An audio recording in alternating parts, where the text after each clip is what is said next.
एक तरफा अभिव्यक्ति की स्वतंत्रता, उदारवादी कहलने वालों का दोगलापन। यह लेख अदिति जोशी के द्वारा लिखा गया है। यह लेख उन उदारवादी कहलाने वालों का पर्दाफाश करता है जो अपने नजरिए से मेल खाती बातों पर ही अभिव्यक्ति की आज़ादी का झंडा उठाते हैं और बाकी को चुप करा देते हैं। व्यंग्य से लेकर विद्वत्ता तक असहमति को सराहा नहीं जाता, बल्कि सावधानी से छांटा जाता है। यही है उस उदारवादी विमर्श की साख का संकट। उदारवादी लोग अक्सर सिर्फ उन्हीं बातों की आज़ादी का समर्थन करते हैं जो उनके अपने विचारों से मेल खाती हैं। जो लोग उनसे अलग सोचते हैं, उन्हें वे गलत ठहराकर चुप कराने की कोशिश करते हैं। अगर मजाक या व्यंग्य परंपरा या धर्म पर हो, तो उसे हिम्मत भरी कला कहा जाता है। लेकिन वही मजाक अगर उनके अपने आदर्शों या पसंदीदा मुद्दों पर हो, तो वे उसे अपमान कहकर निंदा करने लगते हैं। जहां वामपंथी सोच का दबदबा है, जैसे कुछ मीडिया चैनल और यूनिवर्सिटियां, वहां दूसरी सोच रखने वालों को बोलने का मौका ही नहीं दिया जाता या फिर उन्हें बदनाम करके चुप कराया जाता है। ये जो खुद को खुले दिमाग वाले बुद्धिजीवी कहते हैं, वे तब तक ही खुले होते हैं जब तक कोई उनसे सवाल न पूछे। जैसे ही कोई उनके विचारों को चुनौती देता है, वे बर्दाश्त नहीं कर पाते। जो लोग खुद को नैतिक रूप से ऊंचा दिखाते हैं, वे असल में बहस से डरते हैं। जब जवाब नहीं होता, तो वे सामने वाले को कैंसल कर देते हैं, तर्क से नहीं, चुप करवाकर। लोकतंत्र में बोलने की आज़ादी को सबसे जरूरी आज़ादी माना जाता है। लेकिन हकीकत में जो लोग इसका समर्थन करते हैं, वे खुद ही इसके नियम तोड़ते हैं। भारत और दुनिया में कई लोग जो खुद को उदारवादी कहते हैं, वे अक्सर सिर्फ उन्हीं बातों का समर्थन करते हैं जो उनके सोच से मिलती हैं। जब कोई बात उनकी सोच के अनुकूल होती है, तो वे सेंसरशिप का विरोध करते हैं। लेकिन अगर कोई बात उनकी सोच को चुनौती दे, तो वे चुप हो जाते हैं या खुद उसे रोकने की कोशिश करने लगते हैं। भारत और दुनिया में कुछ प्रभावशाली लोग, जैसे शिक्षक, पत्रकार, कॉमेडियन और एक्टिविस्ट, खुद को अभिव्यक्ति की आज़ादी का समर्थक बताते हैं। लेकिन गहराई से देखने पर पता चलता है कि वे इसे सबके लिए नहीं, सिर्फ अपने जैसे लोगों के लिए चाहते हैं। जो बातें उनकी सोच को सही ठहराती हैं, उन्हें वे विरोध या कला कहकर सराहते हैं। लेकिन जैसे ही कोई अलग बात सामने आती है, चाहे वह राजनीतिक विरोध हो, धर्म पर सवाल हो या अलग सोच, वे तुरंत उसकी आलोचना करने लगते हैं या उसे चुप कराने की कोशिश करते हैं। उनका यह दोहरा रवैया लोकतंत्र के लिए खतरनाक है। कुणाल कामरा और सही व्यंग्य की परिभाषा। जब भी अभिव्यक्ति की स्वतंत्रता की बात होती है, कुणाल कामरा का नाम अक्सर सबसे पहले लिया जाता है। उनकी सरकार विरोधी कॉमेडी, तेज, सीधी और बिना किसी माफी के सत्ताधारी दल को निशाना बनाने वाली, ने उन्हें वामपंथी हलकों में काफी लोकप्रियता दिलाई है। 2025 में जब उन्होंने महाराष्ट्र के उपमुख्यमंत्री एकनाथ शिंदे पर एक व्यंग्यात्मक गीत जारी किया, तो सरकार की तीखी प्रतिक्रिया आई। लेकिन साथ ही तथाकथित लिबरल जमात ने तुरंत कहा, कला को रोका नहीं जा सकता, हास्य भी विरोध है और व्यंग्य सत्ता को असहज करता है। और वास्तव में यह बात सही भी है। कामरा को राजनीतिक आलोचना करने का पूरा अधिकार है। कला की स्वतंत्रता किसी भी लोकतंत्र की आत्मा होती है और राजनीतिक व्यंग्य हमेशा सत्ता का आईना रहा है। लेकिन समस्या कामरा की बातों में नहीं, बल्कि उन लोगों की सोच में है जो इसी स्वतंत्रता को दूसरों के लिए नकार देते हैं। इनका व्यंग्य का समर्थन सिर्फ तब तक ही होता है जब तक वह वामउदारवादी एजेंडे के बाहर न जाए। जैसे ही वह उनके रक्षित वर्गों की ओर मुड़ता है, वह समर्थन पाखंड में बदल जाता है।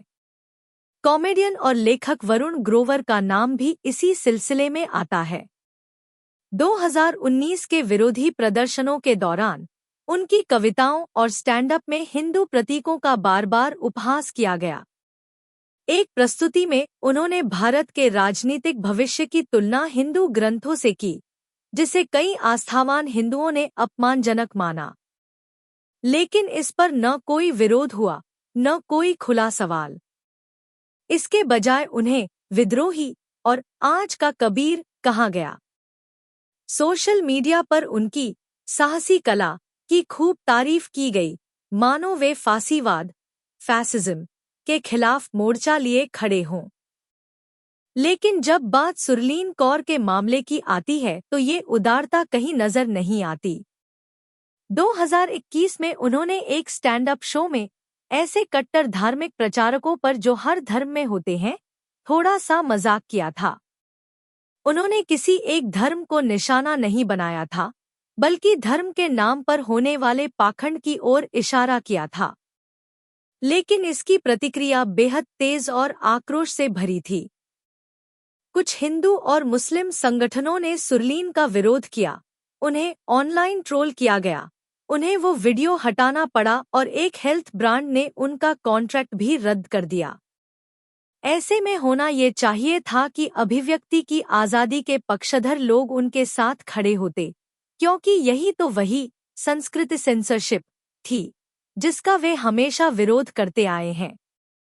लेकिन ऐसा कुछ नहीं हुआ, न कोई ओपन लेटर, न कोई लेख, न कोई टीवी बहस। बस गहरी और जानबूझकर की गई चुप्पी। इसी चुप्पी में छिपा है उदारवादी कहलाने वालों का असली पाखंड। सुरलीन कौर उनकी विचारधारा से मेल नहीं खाती थी। उनके चुटकुलों से न उनकी कोई राजनीति को फायदा हो रहा था, न किसी प्रगतिशील नैरेटिव को।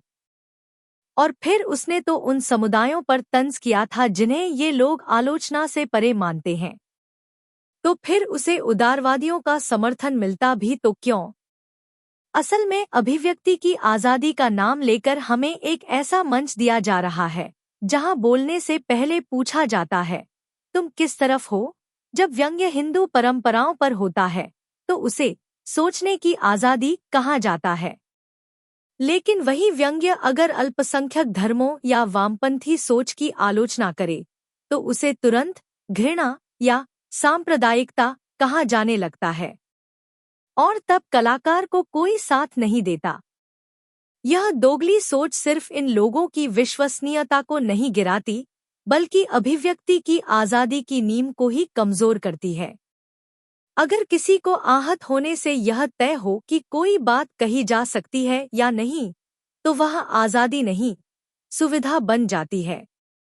अगर दक्षिणपंथी गुस्से को तानाशाही माना जाए, तो वामपंथियों की चुप्पी को भी नैतिक मिलीभगत कहना होगा। सच्चे अभिव्यक्ति समर्थक वही होते हैं जो तब भी साथ खड़े रहते हैं जब विचार असहज हों, जो सिर्फ अपने पसंदीदा कलाकारों का नहीं, बल्कि उन लोगों का भी समर्थन करते हैं जिनकी बातों से वे सहमत नहीं होते, लेकिन जो बोलने का हक रखते हैं। नूपुर शर्मा प्रकरण, आक्रोश का दोहरा मापदंड। अब बात करते हैं नूपुर शर्मा के मामले की। उनका बयान एक तेज बहस के दौरान दिया गया था, न कि किसी सोची समझी नफरत फैलाने की कोशिश में। लेकिन उस पर प्रतिक्रिया बेहद उग्र हुई। दुनिया भर में विरोध, हिंसक प्रदर्शन, जान से मारने की धमकियां और यहाँ तक कि भारत के सर्वोच्च न्यायालय की कड़ी टिप्पणी भी सामने आई। इतना होने पर भी किसी ने उनके बोलने के अधिकार की बात नहीं की, यहाँ तक कि असहमति जताने वालों ने भी चुप्पी साध ली। वही उदारवादी वर्ग, जो कुणाल कामरा जैसे लोगों के लिए खुलकर खड़ा होता है, नूपुर शर्मा की सार्वजनिक बेइज्जती पर न सिर्फ चुप रहा, बल्कि उसे सही ठहराता दिखा। इस बार आहत करने का अधिकार किसी को याद नहीं आया। नूपुर शर्मा की बात को एक विचार न मानकर सीधा अपराध बना दिया गया। यह दोहरा रवैया दिखाता है कि आज के लिबरल विचारधारा के पीछे कितना पाखंड छिपा है। जब हिंदू मान्यताओं का मजाक उड़ाया जाता है, जैसे सीता की अग्नि परीक्षा की तुलना आधुनिक पितृसत्ता से करना, गणेश जी की छवि के साथ छेड़छाड़ करना या मनुस्मृति को पूरे हिंदू धर्म का चेहरा बताना तो उसे साहसी, प्रगतिशील और जरूरी बहस बताया जाता है। प्रसिद्ध विश्वविद्यालयों में प्रोफेसर गीता को युद्ध ग्रंथ कह सकते हैं और कलाकार देवी देवताओं के अश्लील चित्र बनाकर बौद्धिक आजादी के नाम पर उन्हें सही ठहरा सकते हैं। लेकिन जैसे ही यही रवैया किसी अन्य धर्म की ओर मुड़ता है, नियम अचानक बदल जाते हैं। इस्लामी मान्यताओं की आलोचना, चाहे वह उनके ग्रंथों और तथ्यों पर आधारित हो, इस्लामोफोबिया कहलाती है।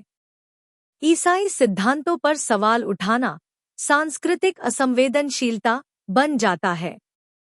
ऐसे दोहरे मापदंडों वाले सिस्टम में ये तथाकथित उदारवादी न सिर्फ सेंसरशिप की मांग करते हैं, बल्कि कानूनी कार्रवाई और सार्वजनिक अपमान में भी पीछे नहीं रहते। यहीं से वामपंथी उदारवादी सोच का असली चेहरा सामने आता है।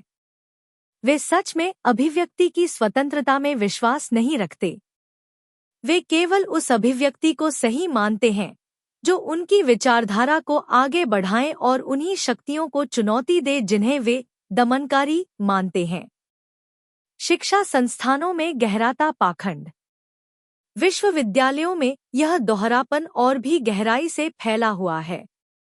जब वामपंथी विचारक प्रो कांचा इलैया ने पोस्ट हिंदू इंडिया लिखी, तो उन्हें कुछ दक्षिणपंथी संगठनों से धमकियां मिली।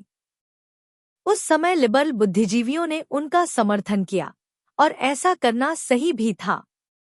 लेकिन जब वैज्ञानिक और राजनीतिक विश्लेषक डॉक्टर आनंद रंगनाथन इस्लामी कट्टरता की आलोचना करते हैं या यह दिखाते हैं कि कुछ लोग हिंदू त्योहारों को लेकर दोहरा मापदंड अपनाते हैं, तो उन्हें ट्रोल किया जाता है, पब्लिक मंचों से हटाया जाता है और सोशल मीडिया पर उनकी पहुंच सीमित कर दी जाती है।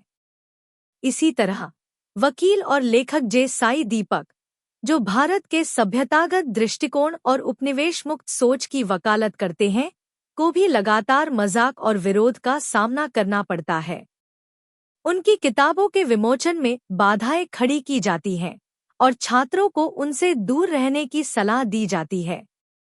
दूसरी ओर अमेरिकी प्रोफेसर ऑड्री ट्रस्के, जिन्होंने यह विवादास्पद दावा किया कि सीता ने भगवान राम को महिला विरोधी स्वर कहा, उन्हें शैक्षणिक स्वतंत्रता का पूरा संरक्षण मिलता है, जबकि संस्कृत ग्रंथों में ऐसा कोई शब्द है ही नहीं। लेकिन यह तथ्य लिबरल हलकों में कभी चर्चा का विषय नहीं बनता। कलाकारों की आजादी, लेकिन सिर्फ कुछ के लिए। प्रसिद्ध चित्रकार एम.एफ. हुसैन ने हिंदू देवियों को नग्न रूप में चित्रित किया, जिससे करोड़ों हिंदुओं की भावनाएं आहत हुईं। लेकिन लिबरल कला जगत ने इसे मॉडर्न आर्ट का एक निर्भीक नमूना बताया और कहा गया कि सच्ची कला वही होती है जो झकझोर दे। जो लोग इससे आहत थे, उन्हें रूढ़िवादी या कला की समझ न रखने वाला कहकर नजरअंदाज कर दिया गया। जब विरोध हुए और मुकदमे दर्ज हुए, तो यही बुद्धिजीवी एकजुट होकर बोले, हिंदू दक्षिणपंथ असहिष्णु है। नतीजा यह हुआ कि हुसैन देश छोड़कर चले गए, लेकिन लिबरल वर्ग ने उन्हें रचनात्मक आजादी के शहीद का दर्जा दे दिया। 3 तलाक के खिलाफ कानूनी लड़ाई लड़ने वाली शायरा बानो का मामला और भी सोचने वाला है। 2017 में उनकी याचिका पर सुप्रीम कोर्ट ने 3 तलाक को असंवैधानिक ठहराया, एक पुरानी प्रथा जो मुस्लिम महिलाओं के अधिकारों का हनन करती थी। शायरा बानो ने इसके बाद भी महिलाओं के हक में आवाज उठाई और समान नागरिक संहिता जैसे जरूरी सुधारों का समर्थन किया। लेकिन फिर भी उन्हें लिबरल समाज से वो पहचान और सम्मान नहीं मिला जिसकी वे हकदार थी। उनकी कहानी पर न कोई साहित्यिक चर्चा हुई, न कोई नाटक या फिल्म बनी और न ही किसी बड़े मंच से उन्हें सराहा गया। क्योंकि उनकी बात लिबरल तबके के लिए राजनीतिक रूप से असहज थी, इसलिए उन्हें नजरअंदाज कर दिया गया। इन सभी उदाहरणों से एक बात साफ होती है कि अभिव्यक्ति की आजादी का समर्थन तभी किया जाता है जब वह वामपंथी उदारवादी एजेंडे से मेल खाती हो। अगर कोई हिंदू परंपराओं पर सवाल उठाए तो उसे क्रांतिकारी कहा जाता है। लेकिन जैसे ही कोई अल्पसंख्यक समुदाय की बुराइयों पर बात करता है या प्रगतिशील राजनीति के पवित्र प्रतीकों पर सवाल उठाता है तो उसकी आवाज दबा दी जाती है। यह दोहरापन इस वर्ग के उन मूल्यों के खोखलापन का पर्दाफाश कर देता है जिनकी वो अक्सर सार्वजनिक मंचों पर बात करता है। इनके लिए आज़ादी का मतलब है सिर्फ उन्हीं विचारों को मंच देना जो अनुमोदित यानी पहले से स्वीकृत हों, और जो असहमति जताएं उन्हें दबा देना। डिजिटल प्लेटफॉर्म्स एल्गोरिदम का छुपा पक्षपात। अब बात करें ट्रू इंडोलॉजी की। यह एक ऐसा सोशल मीडिया अकाउंट था जो इतिहास की गलतियों को शास्त्रों, खुदाई से मिले साक्ष्यों और पुराने दस्तावेजों के आधार पर तर्कपूर्वक चुनौती देता था। यह पेज उन लोगों के लिए भरोसे का स्रोत बन चुका था जो वामपंथी इतिहास लेखन पर सवाल उठाना चाहते थे। लेकिन अचानक और बिना किसी स्पष्टीकरण के यह अकाउंट सस्पेंड कर दिया गया। न किसी पोस्ट का हवाला दिया गया, न अपील की सुविधा, सिर्फ एक सामान्य जवाब, कम्युनिटी गाइडलाइंस का उल्लंघन। ऐसा पहली बार नहीं हुआ है और शायद आखिरी बार भी नहीं होगा। जो लोग पारंपरिक सोच रखते हैं या मुख्यधारा से अलग नजरिया रखते हैं, उनकी पोस्ट पर हेट स्पीच या गलत जानकारी जैसे अस्पष्ट टैग लगा दिए जाते हैं। उनके पोस्ट डिलीट कर दिए जाते हैं या उन्हें शैडो बैन कर दिया जाता है, यानी उनकी बात लोगों तक पहुंची ही नहीं पाती। विडंबना ये है कि इनमें से अधिकतर पोस्ट सिर्फ धार्मिक या ऐतिहासिक तथ्य बताते हैं, फिर भी उन्हें भड़काऊ कहकर दबा दिया जाता है। अब जरा दूसरी तरफ देखिए, उन्हीं डिजिटल प्लेटफॉर्म्स पर हिंदू प्रतीकों और परंपराओं का खुला मजाक उड़ाया जाता है। कॉमेडियन भगवान राम के वनवास पर चुटकुले बनाते हैं, आरती जैसे धार्मिक कार्यों को मजाक में बदल देते हैं। हर साल दिवाली और होली को जातिवादी या प्रदूषणकारी बताकर वीडियो वायरल किए जाते हैं। लेकिन जब बात बकरीद के खुले पशुबलि या न्यू ईयर की आतिशबाजी की आती है तो वही आवाजें चुप हो जाती हैं। और ये टेक कंपनियां ऐसे कंटेंट को सेंसर नहीं करतीं, बल्कि उन्हें व्यंग्य या प्रगतिशील आलोचना कहकर सही ठहराती हैं। यदि संक्रांत सानू के उदाहरण को देखा जाए तो यह दोहरा मापदंड और भी ज्यादा साफ नजर आता है। उन्होंने बस इतना कहा था कि अगर दिवाली पर प्रदूषण के नाम पर पटाखे रोके जा सकते हैं तो बकरीद पर खुले में जानवरों की बलि पर सवाल क्यों नहीं उठाए जाते। उनका बयान न तो अपमानजनक था, न ही भड़काने वाला, बल्कि एक सामान्य सामाजिक सवाल था। लेकिन इसके बावजूद उन्हें इस्लामोफोबिक करार दे दिया गया। उनकी पोस्ट को फ्लैग किया गया, व्यू कम कर दिए गए और मीडिया में उनके इरादों पर सवाल उठाए गए। उन्हें बदनाम करने की मुहिम सी चल पड़ी। तो सवाल उठता है, अगर ये सोशल मीडिया प्लेटफॉर्म और उनके एल्गोरिदम खुद को निष्पक्ष बताते हैं तो फिर यह पक्षपात क्यों होता है? उत्तर सीधा सा है, कंटेंट को कैसे नियंत्रित किया जाए, यह तय करने वाली परिभाषाएं ही एक खास विचारधारा से प्रेरित हैं। Hate speech, community guidelines, misinformation जैसे शब्दों का मतलब इस पर निर्भर करता है कि बात कौन कह रहा है और किसके बारे में कह रहा है। अगर कोई वामपंथी कार्यकर्ता किसी धार्मिक परंपरा की आलोचना करता है तो उसे सुधार कहा जाता है। लेकिन वही बात अगर कोई पारंपरिक सोच वाला कहे तो उसे घृणा या कट्टरता बता दिया जाता है।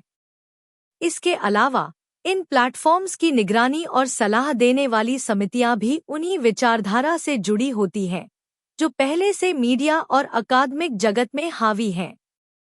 उनके फैक्ट चेकर्स और सेफ्टी काउंसिल भी वही तय करते हैं कि किसकी बात दिखनी चाहिए और किसकी नहीं। उदारवाद का पाखंड वैश्विक है। यह पाखंड सिर्फ भारत तक सीमित नहीं है, बल्कि एक वैश्विक समस्या है। पश्चिमी देशों में भी कई लोग जो खुद को फ्री स्पीच और लिबरलिज्म का ठेकेदार बताते हैं, वे भी अक्सर अपने ही एजेंडे से बंधे होते हैं।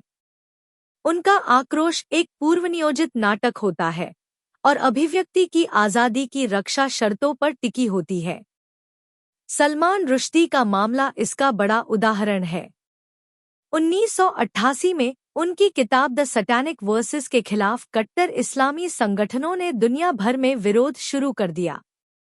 ईरान के अयातुल्ला खोमैनी ने उनके खिलाफ मौत का फतवा जारी किया, सिर्फ इसलिए कि उन्होंने अपनी कल्पना में एक धार्मिक विषय को छुआ था। उम्मीद की जाती थी कि लिबरल दुनिया उनके पक्ष में खड़ी होगी, लेकिन हुआ इसका उल्टा।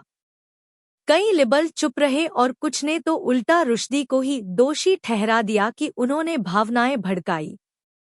बार बार यही कहा गया, यह बहुत संवेदनशील मुद्दा है, यानी बोलने का अधिकार वहीं तक सीमित रह गया जहां तक वह मल्टीकल्चरल पॉलिटिक्स से टकराता नहीं।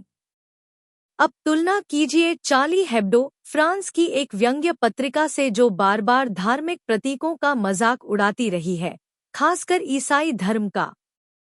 जब उन्होंने पोप और यीशु मसीह के आपत्तिजनक कार्टून बनाए तो उन्हें फ्री स्पीच का उदाहरण बताया गया। पश्चिमी विश्लेषकों ने कहा, व्यंग्य को बेखौफ होना चाहिए। 2015 में जब इस्लामी आतंकियों ने चार्ली हेब्डो के दफ्तर पर हमला किया और 12 लोगों की हत्या कर दी, तब भी कुछ लिबरल आवाजें यह कहती सुनी गईं, हाँ, लेकिन चार्ली हेब्डो ने एक संवेदनशील विषय पर व्यंग किया, मानो किसी की हत्या को भी यह कहकर हल्का किया जा सकता है कि उसकी बात संवेदनशील थी। 2023 में यह दोहरापन और भी साफ नजर आया जब स्वीडन इराकी कार्यकर्ता सलवान मोमिका ने इस्लामी कट्टरता के विरोध में सार्वजनिक रूप से कुरान की एक प्रति जलाई। यह कदम भड़काऊ जरूर था, लेकिन लिबरल तबके की प्रतिक्रिया बेहद सख्त थी। उन्हें हेट स्पीच के आरोप में गिरफ्तार किया गया और कई लोगों ने उनके खिलाफ सजा की मांग की। यही लोग जो अब तक ईशनिंदा को साहसी कला और अभिव्यक्ति की आज़ादी कहकर बचाते थे, अब सेंसरशिप और दंड की बात करने लगे। यानी कि मुद्दा नहीं बदला था, बस निशाना बदल गया था। अब याद करें 1987 की वो कुख्यात तस्वीर पीस क्राइस्ट, जिसमें कलाकार एंड्रेस सेरानो ने ईसा मसीह के क्रॉस को अपने मूत्र से भरे जार में डुबोकर उसकी फोटो खींची थी। यह चित्र अमेरिका समेत पूरी ईसाई दुनिया में गुस्से का कारण बना, लेकिन पश्चिमी लिबरल समाज ने इसे प्रेरक, महत्वपूर्ण और कला की आज़ादी का उदाहरण बताया। इस पर पुरस्कार भी मिले और इसे बड़ी आर्ट गैलरीज में दिखाया गया। जो लोग इससे आहत हुए, उन्हें यह कहकर नजरअंदाज कर दिया गया कि वे आधुनिक कला को समझ नहीं पाते। यानी जब मजाक ईसाई धर्म का होता है तो उसे कला माना जाता है, लेकिन जैसे ही यही दृष्टिकोण इस्लाम या किसी अल्पसंख्यक समुदाय की ओर मुड़ता है तो उसे रेड लाइन कहकर उसका विरोध किया जाता है। यह दोहरापन एक बड़ी सच्चाई को उजागर करता है कि बहुत से पश्चिमी लिबरल लोगों के लिए अभिव्यक्ति की आज़ादी कोई नैतिक मूल्य नहीं है, बल्कि ताकत और सुविधा का एक औजार है।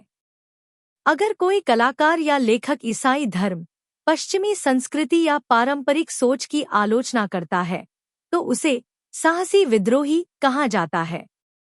लेकिन अगर वही आलोचना इस्लामी कट्टरता या किसी अल्पसंख्यक समूह की रूढ़ियों को निशाना बनाए तो वह तुरंत हेट स्पीच, इस्लामोफोबिया या रेसिज्म बन जाती है। और विडंबना देखिए, जो लिबरल तबका खुद को धार्मिक कठमुल्लों और सेंसरशिप का विरोधी बताता है, वही इस संवेदनशीलता की आड़ में उन्हीं ताकतों के साथ खड़ा हो जाता है। सहिष्णुता दिखाने की होड़ में वे खुद अपनी बौद्धिक ईमानदारी को छोड़ देते हैं। इससे ये साफ हो जाता है कि वैश्विक उदारवादी व्यवस्था दरअसल विचारों की स्वतंत्रता की प्रहरी नहीं, बल्कि असहमति को सीमित और स्वीकृत दायरे में रखने वाली संस्था है। वे सभी के लिए आज़ादी नहीं चाहते, बल्कि कुछ चुने हुए लोगों को विशेष अधिकार देना चाहते हैं। इनकी निष्ठा अभिव्यक्ति के लिए नहीं, बल्कि उस नैरेटिव के लिए है जो असहमति को दबा सके, पाखंड को सही ठहरा सके और गुस्से को हथियार बना सके। बस शर्त यह है कि वह उनकी विचारधारा से मेल खाता हो। विडंबना यह है कि यह पक्षपातपूर्ण आक्रोश असली नुकसान सच्चे उदारवाद को पहुंचाता है। जब लिबरल सोच रखने वाले लोग विरोधी विचारों को दबाते हैं, तो वे उसी असहिष्णुता को बढ़ावा दे रहे होते हैं जिसका वे स्वयं विरोध करने का दावा करते हैं। इससे लोगों को लगने लगता है कि उदारवाद बस एक खोखला नारा है। जब बोलने की आज़ादी सिर्फ अपने लोगों के लिए हो, तो वह किसी भी तरह से सार्वभौमिक नहीं रह जाती। फिर वह बन जाती है मेरे लिए आज़ादी, तुम्हारे लिए चुप्पी। एक अपील, समान सोच नहीं, समान अधिकार। जब कोई समाज यह तय करने लगे कि कौन बोले और कौन चुप रहे, तो वह समाज सच में उदारवादी नहीं हो सकता, वह एक छिपी हुई तानाशाही का नुमाइंदा होता है। सच्ची अभिव्यक्ति की आज़ादी का मतलब है कि हर विचार, वो भी जो लोकप्रिय न हो या जिससे असहजता हो, का उतनी ही मजबूती से बचाव किया जाए। चाहे वह कोई राष्ट्रवादी हो, कोई धार्मिक आलोचक हो या कोई परंपरागत सोच रखने वाला, अगर वह हिंसा के लिए नहीं उकसा रहा, तो उसके बोलने का अधिकार उतना ही जरूरी है जितना किसी वामपंथी कवि या कॉमेडियन का। इस तथाकथित लिबरल वर्ग ने बार बार साबित किया है कि उनकी बोलने की आज़ादी सिर्फ उनके अपने विचारों तक सीमित है। जो कोई उनसे असहमत हो, उसकी आवाज़ को ये पूरी ताकत से दबा देते हैं। ये लोग लोकतंत्र के रक्षक नहीं हैं, बल्कि सबसे खतरनाक दुश्मन हैं, क्योंकि ये उसी आज़ादी को अंदर से खोखला कर रहे हैं जिसका वे दिखावे में बचाव करते हैं। सच्ची बोलने की आज़ादी सबके लिए होनी चाहिए, कॉमेडियन से लेकर धर्मगुरु तक, बहुसंख्यकवाद के आलोचकों से लेकर अल्पसंख्यक कट्टरता के आलोचकों तक। जब तक इस पाखंड को उजागर और खत्म नहीं किया जाएगा, तब तक लोकतंत्र का सबसे बड़ा खतरा सिर्फ सेंसरशिप नहीं होगा, बल्कि वे लोग होंगे जो सेंसरशिप को ही अपना हथियार बनाकर दूसरों को चुप कराते हैं और खुद को विरोधकर्ता कहकर बचा ले जाते हैं।